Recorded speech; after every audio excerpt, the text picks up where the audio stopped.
VP Nurul হক নূরের বাবা আজ তার আহত সন্তানকে ঢাকা মেডিকেল কলেজ হাসপাতালে দেখতে এসে সাংবাদিকদের সামনে তিনি তার অভিব্যক্তি তুলে ধরেন।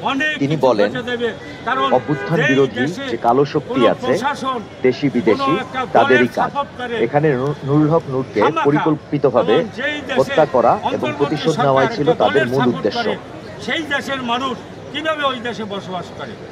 অন্তর্বর্তী সরকার এখন আর স্বরাষ্ট্রমন্ত্রী তারা এটা কী করে এটা দেখা যাবে সামনে।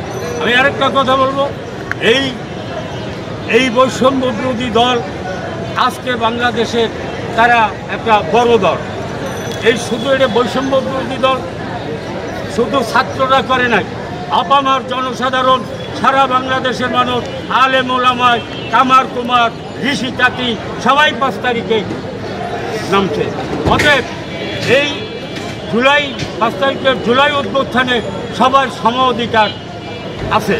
সেই ক্ষেত্রে এত বড় একটা সমস্যার ভিতর দিয়া দেশ একটা জায়গায় আসিয়া পড়ছে, সেইখানে পুনরায় এটা পুনরাবৃত্তি হইতেছে। এটা খুব দুঃখের বিষয়। আমার মনে হয় এটা কোনো কূটনৈতিক কৌশলের কারণে হয়তো আমাদের দেশের হোক বাইরের হোক যে কোনো একটা কুমন্ত্রণার ভিতর দেওয়া এটা হয়েছে, নিশ্চিত এতে কোনো সন্দেহ নাই।